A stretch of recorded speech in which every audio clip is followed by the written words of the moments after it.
We'll move on. Hands up if you used to shoplift. Seriously? One hand? I know what city I'm in, you pieces of shit.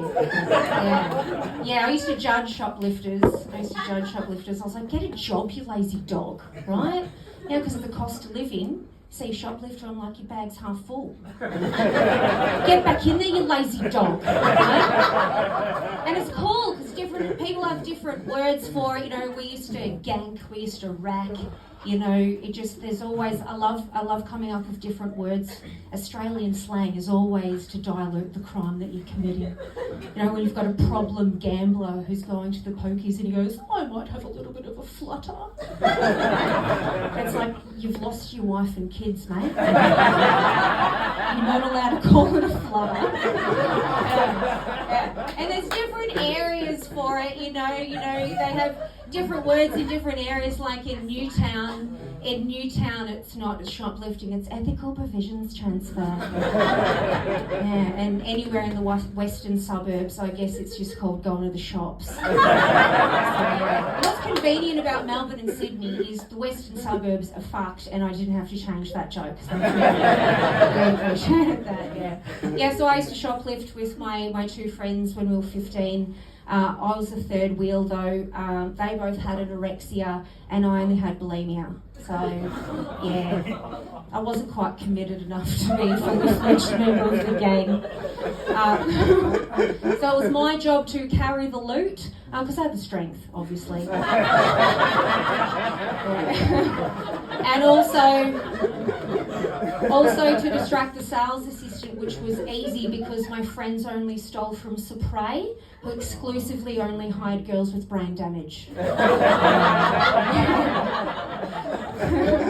You've seen them in the street, they can't read the directions on a bottle of fake tan. You know, when you see someone with fake tan so bad, you're like, fucking hell. One shade darker, that would have been blackface. Jesus. There's some bleach. Sort yourself out. Don't touch my brand new white stolen capris. You know? Yeah, but I don't hang out with those girls anymore. They're a bad influence. One of them became an eyelash technician. We know how I feel about that. And the other one, she's just really boring, you know. She said, hey, how are you? I'm like, I'm good, how are you? She said, don't worry about me. I'm just a mum. That's so boring. You're a comedian. That's so courageous. I'm like, no, it's not. You know what's courageous? Having a baby and not shaking it. That's courageous. Seriously. I'm such a bitch when I'm tired. If I can't be nice to the lady at the milk bar, how am I going to be nice to a burglar while I'm covered in skin? You know? That joke concerns people. Please don't worry, I don't have any children, but I do have a 19-and-a-half-year-old cat who's in great condition. I haven't shaken her once, so we can all relax. So other than these two, anyone on the apps? You invented Frienda, didn't you?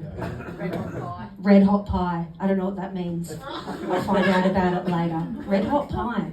I'm trying to see the pun or the analogy or the metaphor behind it, and yeah, I just get burning. I'm too young. Why? I'm 37. Is that too young? Yeah. Okay. All right. Cool. All right, I'm a whippersnapper in Sydney. I'm moving here. Yeah. Because when I'm in, whatever, like, how old are you girls? Because you've been looking at me like I'm a boomer all night.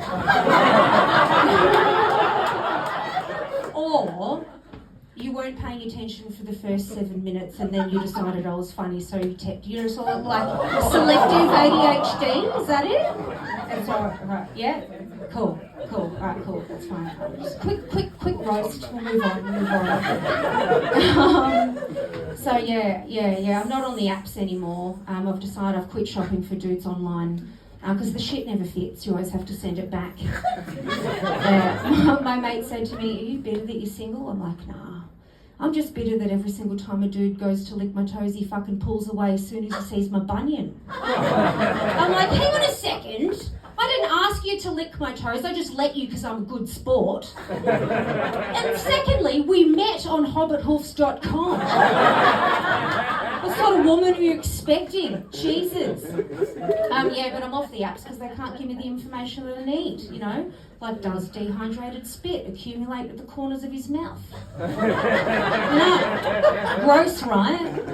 I want to rock up to the date and every single time he opens his mouth it's like watching someone pull apart a cheese quesadilla. It's like, have a glass of water, you fucking animal. I love that. I just gave an entire crowd PTSD. That was great. Checked myself. I'm so dehydrated.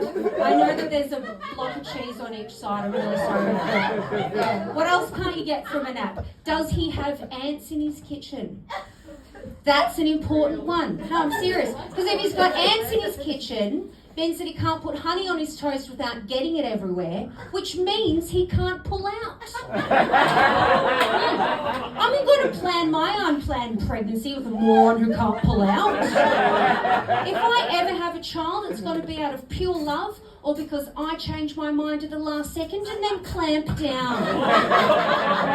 All other methods of conception are unacceptable. Again, to those of you freaking out right now, that's a joke. It's also the reason why I have a niece I never see called Destiny. I'm serious, everyone be careful. Especially if you're sleeping with a chick who keeps rocking up to parties she wasn't invited to anyway. I tried to warn him. No, because it's that thing though now, because of chicks like Destiny's mum, which I know makes a great band name. Men are scared of single women in their 30s, you know? I don't want to bring home a dude who fucking roofies me after we have sex. Just so he can fucking walk around my house replacing all of my pingers with the morning after pill. I'm like, fuck off you dog, I'm trying to sell those, you know? Basically what I'm trying to say is I just don't think we should get in a relationship unless there's a chance it's going to be absolutely magic, right? We've all been outside.